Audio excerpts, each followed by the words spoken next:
Hi friends, welcome to Indian YouTube channel. మరొక కొత్త వీడియోతో మీ ముందుకు వచ్చేసాను గైస్. ఈ వీడియో ఏంటంటే అసలు భారతదేశంలో తప్పు చేయని వాళ్ళ వ్యక్తి మీదకి ఎక్కువగా మన ఇండియన్స్ వాళ్ళ మీదకి ఈజీగా ఆ విషయాన్ని గెంటేస్తూ ఉంటారు, అంటే వాళ్ళు బ్లైండ్ చేస్తూ ఉంటారు అన్నమాట. ఇట్లాంటి దాని గురించి మనం ఇవాళ వీడియో టాపిక్ చెప్పబోతున్నాం.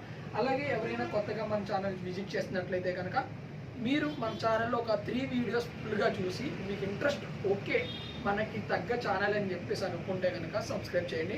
అలాగే ఆల్రెడీ సబ్స్క్రైబ్ అయిన వాళ్ళు ఎవరైనా అయితే కనుక ఒక లైక్ అండ్ కామెంట్ ఈ వీడియో మీద మీ విషయాన్ని తెలిపితే కనుక మరొక వీడియోలో ఏమైనా నా మిస్టేక్స్ ఉంటే కనుక చేంజ్ చేసుకుంటాం. ఓకే గైస్, వీడియోలోకి వెళ్ళిపోతాము. ఇప్పుడు టాపిక్లోకి వచ్చేసేటప్పటికి అసలు భారతదేశంలో ఏ విషయం మీద ఎవరి మీద డిపెండెంట్ అంటే బ్లేమ్ చేయడానికి ఎక్కువ చూస్తూ ఉంటారు. ఫస్ట్ వచ్చేసి ఈ సోషల్ మీడియా ఇన్ఫ్లుయెన్సర్స్ మీద, సెకండ్ వచ్చేసి అంటే ఫస్ట్ వీళ్ళ పేర్లు ఎందుకు చెప్పారంటే సినిమా ఇండస్ట్రీ కూడా ఇందులోకి వస్తుంది, వాళ్ళు కూడా ఇన్ఫ్లుయెన్సర్సే కాబట్టి. సో సోషల్ మీడియా ఇన్ఫ్లుయెన్సర్స్ అని చెప్పాను, కానీ సినిమా ఇండస్ట్రీ అని మరీ సపరేట్గా చెప్తున్నాను. అలాగే పొలిటీషియన్స్, పొలిటీషియన్స్, క్యాష్ ఉన్న వాళ్ళు, ఇట్లా మేజర్ సిచ్యువేషన్లో ఉన్న వాళ్ళు కూడా ఇందులో ఇంక్లూడ్. వీళ్ళందరినీ ఎట్లా కంబైన్ చేసి బాక్స్లో వేసినాం అనుకోండి, వీళ్ళందరి మీద ఎట్లా ఈ యొక్క బురదను జల్లుతారు అనే దాని గురించి మనం ఇవాళ వీడియో. ఎక్కడో ఒక ఇన్సిడెంట్ ఎట్లా అంటే నేను రీసెంట్గా ఈ వారంలో జరిగిన ఇన్సిడెంట్స్ని బట్టి మీకు ఇంకా ఫుల్గా ఎగ్జాంపుల్గా చెప్తాను. ఫస్ట్ ఎగ్జాంపుల్ వచ్చేసి ఎక్కడైనా రోడ్ యాక్సిడెంట్ బాగా మనీ ఉన్న వాళ్ళు పిల్లలు ఎవరైనా మేజర్ అంటే మైనర్ పిల్లలు చేసినప్పుడు దాని నుంచి డైవర్షన్ అంటే వాళ్ళ డ్రైవర్స్ మీదకో లేదంటే వాళ్ళ ఇంట్లో పనిచేసే పిల్లల మీదకో వేరే వాళ్ళ మీదకి ఈ యొక్క యాక్సిడెంట్ ఇన్సిడెంట్ని గెంటేస్తుంటారు. అప్పుడు వాడికి శిక్ష పడదు. ఓ ఇలా చేస్తే మన తల్లిదండ్రులు ఈజీగా మనల్ని తప్పించేస్తారు కాబట్టి ఇంకొక మిస్టేక్ చేయడానికి కూడా వాడు వెనకాడు. సో చాలామంది పేరెంట్స్ ఎవరైనా పిల్లలు తప్పు చేస్తే కనుక ధైర్యంగా వెళ్ళి వాళ్ళకి శిక్ష పడేలా చెయ్యండి. ఎందుకంటే నేను ఈ మాట ఎందుకు చెప్తున్నానంటే ఆల్రెడీ 7 మినిట్స్ ముందు ఒక వీడియో చూశాను. ఆ వీడియోలో కూడా ఒక ఆడపిల్లను చంపేశాడు, లవ్ చేయలేదని చెప్పేసి చంపేసి ఆ అబ్బాయి తప్పించుకుని తిరుగుతున్నాడు. వాళ్ళ పేరెంట్స్ కూడా వాడికి సపోర్ట్ చేస్తున్నారు. సరే, ఈ విషయంలోనే ఒక పాయింట్ నాకు అర్థమైంది. ఇప్పుడు వేరే అమ్మాయిని ఇట్లా చేశాడు కదా, రేపొద్దున్న మీకు ఒక అబ్బాయి అనుకుందాం, ఇప్పుడు తప్పించుకున్న వాడికే మీ అమ్మాయిని కూడా సేమ్ ఇదే సిచ్యువేషన్లో వేరే అబ్బాయి చంపేసినప్పుడు వాడి ఇంటికి వెళ్ళి ధర్నా చేయడమో లేదంటే వాడి ఇంటికి వెళ్ళి గొడవలు చేయడమో ఇట్లాంటివి చేస్తారు కదా. సో మీరు అలా చేయకుండా వదిలేండి. మీ కొడుకు ఎలా చేశాడో వాడు అలాగే చేశాడు. సో అలాంటప్పుడు మీరు కొడుకుని ఎలా తప్పిస్తున్నారో వాళ్ళు అలా తప్పించారు అనుకోండి, అప్పుడు మీరు కూడా ఇల్లు అడగకూడదు కదా. ఇప్పుడు ఆ అమ్మాయి తరపున పేరెంట్స్ ఏమంటున్నారు, మాకు న్యాయం జరగాలి అన్నారు. వాళ్ళ చాలా పాపం పేద కుటుంబము, అసలు లోయెస్ట్ పర్సన్స్, ఇలాంటివి వాళ్ళని డిపెండెంట్గా ఈ పిల్లలు తీసుకున్నప్పుడు వాళ్ళని ప్రోత్సహించే వాళ్ళది కూడా మిస్టేక్. ఈ భారతదేశంలో ఒక చట్టం సవరించాలి. పిల్లలు చేసే తప్పులకి తల్లిదండ్రులకు కూడా శిక్ష ఉన్నదని పెడితే కనుక ఆటోమేటిక్గా పిల్లల్ని క్రమశిక్షణలో పెట్టడానికి ఎక్కువ ఆలోచిస్తారు. అలాగే థర్డ్ పాయింట్, ఇప్పుడు ఎక్కడైనా ఒక సినిమా రేంజ్లో ఏమైనా గొడవలు కానీ లేదంటే మాఫింగ్ కానీ జరిగింది అనుకోండి, ఫస్ట్ సినిమా ఇండస్ట్రీ మీద పడ్డము, సినిమాల్లో చేస్తున్నారు కదా ఇది అలాగే చూసి ఆ తరహాలోనే ఇది చేస్తున్నారు అని చెప్పడం మానేయండి. ఎందుకు అంటే అక్కడ జరిగింది నిజంగా సినిమాలో చూసే చేశారా లేదంటే వాళ్ళ సొంత ఐడియాలతో చూసి చేశారా అనేది మనకు తెలియదు కదా. ఫస్ట్ అది మనం ఎట్లా సినిమా ఇండస్ట్రీ మీద కానీ సోషల్ మీడియా ఇన్ఫ్లుయెన్సర్స్ మీద కానీ, సోషల్ మీడియా ఇన్ఫ్లుయెన్సర్స్ మీద అంటే మాత్రం నేను ఖచ్చితంగా కొన్ని విషయాలు అయితే నేను దాన్ని అంగీకరిస్తాను, వాళ్ళు అనడంలో తప్పులేదు. ఫస్ట్ వచ్చేసి బెట్టింగ్స్ విషయంలోని, సెకండ్ వచ్చి ట్రేడింగ్ యాప్స్ చాలామంది అడ్వైజ్ ఇస్తున్నారు. ఆ అడ్వైజ్ ఇచ్చేటప్పుడు ముందుగానే మీరు ఒకటి దీని గురించి మీకు పూర్తిగా తెలిస్తేనే ఇందులోకి దిగండి లేకపోతే దిక్కండి అని చెప్తే బాగుంటుంది. అలా కాకుండా ఈ ట్రేడింగ్ యాప్లో మేము డబ్బులు సంపాదిస్తున్నాం, ఎంత సంపాదిస్తున్నాం అంటుంటే మిగతా వాళ్ళు కూడా తెలిసి తెలియని వాళ్ళు ఏంటంటే వాళ్ళ ఫాలోవర్సే వాళ్ళ యొక్క అంటే అక్కడ డిస్క్రిప్షన్లో వాళ్ళు లింక్ ఇచ్చినప్పుడు అది డౌన్లోడ్ చేసుకుని వాళ్ళు సర్క్యులేట్ చేస్తుంటారు. అలా డబ్బులు కోల్పోయిన వాళ్ళు చాలామంది ఉన్నారు. అలాగే నా యూట్యూబ్ ఛానల్లో చూసుకోండి, మీరు ఏ ఒక్క వీడియో చూసుకున్నా నేను ఏ ఒక్క యాప్ను కూడా పబ్లిష్ చేయలేదు.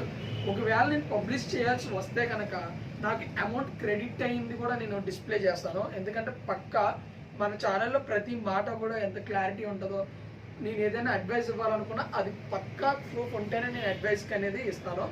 అలాగే ఇంకో విషయం మీకు ఇక్కడ చెప్తున్నాను, ఒక ఇన్ఫ్లుయెన్సర్ని ఫాలో అవుతున్నప్పుడు వాళ్ళు చెప్పింది గుడ్డిగా నమ్మొద్దు. ఎందుకంటే ఎంత నమ్మాలో అంతవరకు నమ్మడం మంచిది. మరీ ఎక్కువ నమ్మినా కూడా ఇక్కడ ప్రాబ్లంలో ఇరుక్కునేది మీరే. ఎందుకంటే ట్రేడింగు చాలా ఇక్కడ బెట్టింగ్స్ యాప్స్, చాలా ఈ రెడ్ రమ్మీ అని చెప్పేసి ఇలాంటి కొన్ని యాప్స్ అనేవి ఉన్నాయి, మనీ ఎర్నింగ్ యాప్స్ అని. అవి చాలా డేంజరస్ అనమాట. మీకు తెలియకుండా మీరు ఇన్వాల్వ్ అవ్వద్దు. తెలిస్తే పర్లేదు, తెలియకపోతే అసలు ఇన్వాల్వ్ అవ్వద్దు. అవి కూడా మీకు వెరీ డేంజరస్. సినిమా ఇండస్ట్రీ వచ్చేసేటప్పటికి నేను రీసెంట్గా ఒక వీడియో చూశాను. ఒక విలేజ్లో, ఒక సిటీలోనే జరిగింది భార్యాభర్తల విషయం. ఇది ఎక్కడికి వెళ్ళిందంటే దారి తీసింది, అందరూ ఒక అమ్మాయికి జరిగిన అన్యాయం గురించి మాట్లాడుతుంటే కొంతమంది మాత్రం ఒక పర్టికులర్గా సినిమా ఇండస్ట్రీలో ఒక పర్సన్ని ట్యాగ్ చేయడం మొదలుపెట్టారు. ఇట్లా ట్యాగ్ చేయడం ఎంతవరకు కరెక్ట్ అని నేను ఒక కామెంట్ కూడా పెడితే వాడి తిరిగి కామెంట్ ఏమైనట్టాడంటే, నాకు రివర్స్ కామెంట్లోని చాలా హార్ట్ఫుల్గా పెట్టాడు. అంటే వెరీ హై లెవెల్లో నేను దొరికితే కొట్టేస్తా అన్న రీతిలో మనకు పెట్టాడు అనమాట కామెంట్. నేను అడిగింది ఏంటంటే, అక్కడ జరిగిన ఇన్సిడెంట్ ఏంటి, ఆ ఇన్సిడెంట్ గురించి ఆ అమ్మాయి ఏంటంటే ఇప్పుడు కోర్టు ఏం సమాధానం చెప్పిద్ది నాకు ఇట్లా నన్ను అడుగుతున్నాడు. డైవర్స్ తీసుకోకుండా ఎవరితోనే ఉండొచ్చు అంట కదా, డైవర్స్ అప్లై చేసి మై అన్న 4 years వరకు ఒక పాప కూడా ఉంది, ఆ పాపను పట్టించుకోకుండా ఎట్లా ఉండాలి అని చెప్పేసి ఆమె వీడియో చెప్తుంది. కింద అందరూ కూడా ఆ అమ్మాయికి న్యాయం జరగాలి, ఇప్పుడు హైకోర్టు ఏం తీర్పిస్తుంది, ఈ అంత ఇచ్చిన తీర్పుని ఏమైనా సవరణం చేసుకుంటుందా అట్లా పెడుతున్నారు. సో ఓకే, కొంతమంది అలా పెట్టడం అది యూస్ఫుల్లే. ఇప్పుడు ఈ పర్సన్ నాకు కామెంట్ పెట్టిన కామెంట్ అక్కడ ట్యాగ్ చేస్తే, భయ్య జరిగిన ఇన్సిడెంట్ ఏంటి, నువ్వు ఏంటి, అసలు నువ్వు దేని గురించి మాట్లాడాలి, దాని గురించి మాట్లాడకుండా వేరే టాపిక్, అంటే ఆ టాపిక్ చూస్తున్నారు. ఇట్లా డైవర్ట్ చేయడం ఎంతవరకు కరెక్ట్ గైస్? అలాగే నేను ఆ కామెంట్ పెట్టిన తర్వాత నాకు కింద కామెంట్ పెట్టింది ఏంటంటే, అరే నీకేం తెలుసునా, నువ్వు బచ్చాగా అది ఇది అని పెట్టాడు. అరే బచ్చాగా నీకు ఉన్నదే 4.2K పీపుల్స్, నాకు అదే సోషల్ మీడియాలో 5.8 ఉన్నారు, అదే ఫాలోవర్స్. అయితే ఇక్కడ కొద్దిగా అది రచ్చ అయింది, ఫాలోవర్స్ విషయంలో కూడా కొద్దిగా రచ్చ అయింది. ఆ రచ్చతో పాటు ఇంకోటి ఏం జరిగిందంటే, వాడు కింద కామెంట్స్లోని నీ ఇంట్లో ఎలా జరిగితే అది ఇది అని చెప్పేసి పెట్టాడు.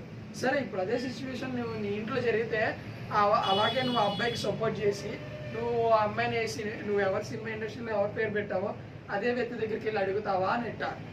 ఇంకా అంతే, అక్కడితో ఇంకా వాడు మళ్ళీ నాకు తిరిగి కామెంట్ కూడా రాలేదు.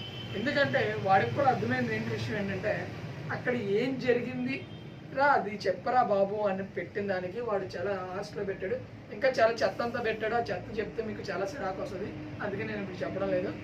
సో ఇలా ఉంటుంది మన ఇండియాలో ఏంటంటే, ఒక ఇన్సిడెంట్ విషయాన్ని ట్రాక్ రన్నింగ్లో ఉండగానే ఆ ట్రాక్ని డైవర్ట్ చేసి ఆ కేసుని అబ్నార్మల్ కేసులకు వెళ్ళడానికి ఎక్కువ తోడ్పడుతున్నారు.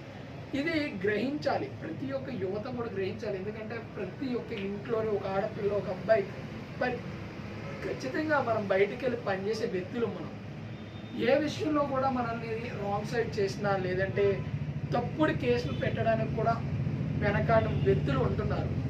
సో ఇలాంటి టైంలో మనము చాలా ఆకచత్యంగా ఉండి ప్రతి విషయాన్ని కూడా కంట్రోల్ చేసుకుంటూ ఉండాలి. మీకు ఈ వీడియో ఎంతో కొంత ఇన్ఫర్మేషన్ వచ్చింది అని నేను కోరుకుంటున్నాను. మరొక వీడియోతో మళ్ళీ మీ ముందుకు వచ్చేస్తాను guys. Bye bye, see you. మీకు ఈ వీడియో నచ్చితే కనుక లైక్ చేయండి, సబ్స్క్రైబ్ చేయండి. మీరు సపోర్ట్ చేసే కొద్దీ నేను వీడియోస్ వదులుతూ ఉంటాను. అండ్ ఈసారి కంటిన్యూగా వీడియోస్ అయితే కన్ఫర్మ్గా వస్తాయి గైస్, నేను హామీ ఇస్తున్నా. నాకు తెలిసి ఒక 1 week మాత్రం వీడియోస్ అనేవి రావు. దాని ప్లేస్లో మన కంటిన్యూ వీడియోస్ కాకుండా షార్ట్ వీడియోస్ అనేవి రిలీజ్ చేయడానికి చూస్తాను ఆ డేస్లో. ఎందుకంటే ఒక ట్రావెలింగ్ వీడియో కూడా నేను లాంచ్ చేయబోతున్నాను. సరే guys, bye bye, see you.